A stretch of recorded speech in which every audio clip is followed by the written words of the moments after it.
Selamat datang ke channel Cikgu Chong dan hari ini kita akan sambung untuk tutorial penggunaan kalkulator Classwiz. Jadi topik yang akan dibincangkan dalam video ini adalah rumus algebra. Jadi untuk makluman semua, rumus algebra adalah bab 3 matematik tingkatan 2. Jadi jenis soalan yang akan dibincangkan dalam video ini adalah untuk menentukan nilai pemboleh ubah. Jadi dalam video ini saya akan terangkan 4 contoh dan salah satu contohnya adalah soalan tahun lepas PT3 tahun 2018. Jadi tanpa melengah masa, mari kita lihat contoh yang pertama. Jadi contoh 4 ni saya dapatkan daripada buku teks matematik tingkatan 2. Jadi diberi W sama dengan 7T tolak 5U, hitung nilai berikut. Jadi untuk soalan seperti ini, kita akan diminta untuk menghitung nilai untuk salah satu pemboleh ubah, diberi nilai untuk pemboleh ubah yang lain. Jadi dalam video ni saya akan kongsi dengan semua macam mana kita akan gunakan kalkulator Classwiz ni untuk membantu kita menyemak jawapan untuk soalan seperti ini. Jadi disebabkan kalkulator Classwiz ni tidak dapat tekan untuk huruf W, T dan U, maka pertama sekali saya akan wakilkan dahulu 3 pemboleh ubah tu dengan huruf atau pemboleh ubah yang ada dalam kalkulator Classwiz ni. Jadi kalau kita nak lihat apakah huruf yang ada pada kalkulator Classwiz, kita boleh lihat bahagian merah. Jadi kita ada A, B, C, D, E, F, X, Y dan M. Maka lebih baik kita gunakan A, B, C sahaja sebab kita ada 3 pemboleh ubah. Jadi di sini pertama sekali saya akan wakilkan yang depan sekali itu saya wakilkan dengan A. Lepas tu yang T itu adalah B dan kita punya U itu adalah C. Jadi saya akan labelkan sekali lagi untuk yang soalan tu di mana T itu adalah B dan kita punya U adalah C. Dan yang soalan B pula adalah kita punya W itu adalah A dan kita punya U itu adalah C. Dan manakala yang depan tu W itu adalah A dan T ini adalah B. Jadi seterusnya pula saya akan kongsi dengan semua macam mana kita nak tekan persamaan ini dalam kita punya kalkulator. Sebenarnya langkahnya hampir serupa dengan persamaan linear, cumanya dalam bahagian ni kita ada lebih daripada satu pemboleh ubah lah. Jadi di sini saya akan tekan dahulu A. Jadi untuk wujudkan huruf A atau pemboleh ubah A itu, saya akan tekan alpha dahulu. Lepas tu tekan bahagian ni, dia akan keluar yang bahagian merah tu iaitu A. Dan seterusnya untuk yang sama dengan tu, kita tak boleh gunakan sama dengan yang biasa kita guna. Kita akan gunakan sama dengan yang warna merah ni. Jadi sekali lagi kita perlu tekan alpha, calculate ni. Selepas tu kita tekan 7. Dan sekarang sudah saya wakilkan T itu dengan B. Jadi sekali lagi saya akan tekan alpha B. Lepas tu tolak dengan 5 dan U itu saya sudah wakilkan dengan C. Maka saya akan tekan alpha dan cari bahagian C itu. Selepas tu saya akan tekan fungsi yang sama seperti persamaan linear tu, iaitu saya akan tekan shift untuk tekan solve tu. Jadi nak tekan solve tu saya perlu tekan shift dahulu sebab dia warna kuning. Dia tekan calculate, iaitu dia keluar solve tu. Jadi di sini kita akan nampak ada 3 pemboleh ubah iaitu A dahulu.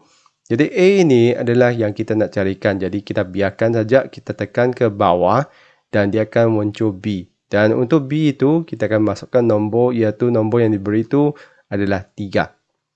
Dan kita tekan sama dengan. Selepas tu dia akan wujud untuk C iaitu untuk U tu. Jadi di sini kita akan tekan negatif 2, tekan sama dengan.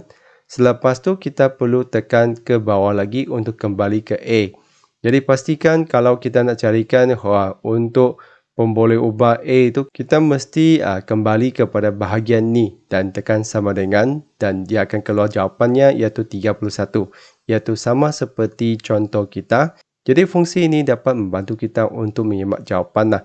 Dan selain daripada ini, anda juga boleh sebenarnya masukkan nombor tu dan tekan seperti biasa iaitu 7 kurungan 3 tolak dengan 5 kurungan negatif 2. Ini pun adalah satu cara yang biasa kita gunakan. Jadi apa kelebihan kita gunakan ini adalah kalau kita nak carikan contohnya untuk B pula, kita sebenarnya tak payah tekan sekali lagi persamaan tu. Kita hanya gunakan balik. Jadi nak guna balik tu, kita akan tekan shift dan kita akan tekan calculate supaya dia kembali ke solve. Dan seterusnya kita hanya masukkan nombor yang diberi itu. Jadi nombor yang diberi untuk W itu 15 iaitu wakilkan dengan A itu kita akan tekan 15. Lepas tu tekan sama dengan. Dan untuk B ini adalah nilai yang kita nak cari untuk T tu. Jadi kita hanya tekan ke bawah untuk langkahkannya sahaja. Jadi untuk kita punya U atau kita punya C tu adalah 4. Jadi kita tekan 4, tekan sama dengan. Selepas tu kita tekan kembali ke bawah tu supaya kembali ke B. Selepas sampai ke B tu kita hanya tekan sama dengan saja. Jadi jawapannya adalah 5, iaitu sama seperti kita punya contoh tu. Jadi begitulah caranya untuk menyimak jawapan untuk soalan seperti ini. Jadi mari kita lihat contoh kedua. Jadi untuk contoh kedua ni adalah contoh 5 yang saya dapatkan daripada buku teks matematik tingkatan 2. Dan perhatikan dalam soalan tu, kita akan nampak ada kuasa 2. Jadi untuk soalan seperti ini adalah lebih baik kita buat reset untuk kalkulator kita untuk padamkan semua nombor yang sudah kita masukkan untuk persamaan sebelum ni. Jadi macam mana kita reset tu? Kita akan tekan shift, tekan 9 supaya dia wujud reset. Selepas tu kita nak mulakan kembali semua daripada barulah, iaitu kita akan tekan nombor 3, initialize all, iaitu kita akan reset semula kalkulator ini. Jadi kita tekan 3, lepas tu dia akan tanya yes or cancel. Jadi kita tekan sama dengan untuk yes, lepas tu tekan AC untuk habiskannya. Jadi selepas tu dia sudah kosongkan semua memory calculator ini. Jadi pertama sekali kita akan wakilkan dahulu pemboleh ubah dalam soalan tu dengan pemboleh ubah yang ada dalam kalkulator. Jadi biasanya saya memang gunakan ABC lah. Jadi di sini saya akan wakilkan M tu dengan A, P tu dengan B dan Q itu dengan C. Dan perhatikan nilai yang kita nak cari itu sebenarnya nilai untuk C apabila kita ambil A dan B itu diberi. Selepas tu kita akan tekan seperti biasa, iaitu tekankan persamaannya dahulu. Jadi kita akan tekan A, iaitu kita akan tekan alpha A. Lepas tu tekan sama dengan tu dengan gunakan alpha, calculate. Dan kita ada 1/4, tekan pecahan dahulu. 1, tekan pergi kanan ke bawah. 4, tekan ke kanan untuk naik atas. Tekan kurungan.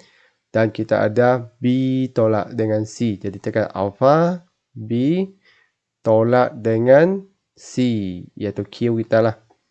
Jadi kita kena gunakan 3 pemboleh ubah yang ada dalam kalkulator Classwiz kita. Jadi kita wakilkan dahulu pemboleh ubah yang ada dalam soalan tu dengan pemboleh ubah yang ada dalam kalkulator Classwiz. Selepas tu kita ada kuasa 2.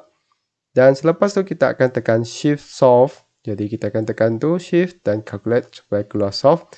Dan nilai A kita tu adalah 16. Jadi tekan sama dengan, tekan 16, tekan sama dengan.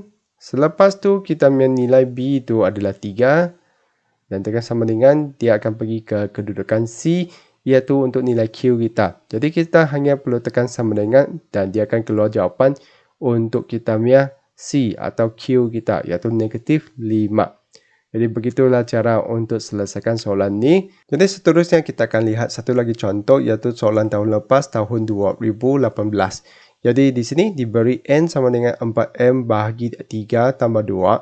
Cari nilai N apabila M sama dengan 9. Jadi apa yang kita perlu buat tu sebenarnya hanya masukkan nilai 9 tu ke dalam.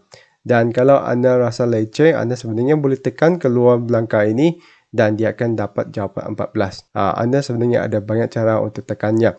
Jadi saya akan ajar anda macam mana kita tekan seperti tadilah, iaitu cara yang saya tunjukkan untuk contoh yang lepas. Jadi sebelum kita mula apa-apa, kita perlu reset dahulu kalkulator ni. Kita akan tekan shift 9, tekan 3, tekan sama dengan dan tekan AC. Selepas tu kita akan wakilkan N dan M tu dengan satu pemboleh ubah yang ada dalam kalkulator. Biasanya saya memang gunakan A dan B lah. Jadi tekan alpha A sama dengan tu kena gunakan alpha, calculate. Lepas tu kita tekan pecahannya iaitu 4. Lepas tu M tu saya sudah wakilkan dengan B dan turun ke bawah 3. Lepas tu pergi kanan untuk naik atas tambah 2. Tekan solve iaitu shift, calculate. Lepas tu kita punya nilai A itu adalah nilai yang kita nak carikan. Dan kita punya nilai B itu adalah 9. Ke bawah saja. Lepas tu tekan 9. Tekan sama dengan. Lepas tu tekan ke bawah untuk kembali ke A. Dan tekan sama dengan. Jadi kita akan dapat 14 iaitu sama seperti jawapan dalam kita punya skema. Dan selain daripada cara ini, sebenarnya anda juga boleh gunakan cara yang biasa kita gunakan lah. Jadi anda tekan menu, tekan 1 dan dia akan kembali kepada kiraan biasa. Jadi kita boleh tekan seperti ini aja, iaitu 4 kurungan 9 tutup kurungan pergi ke bawah.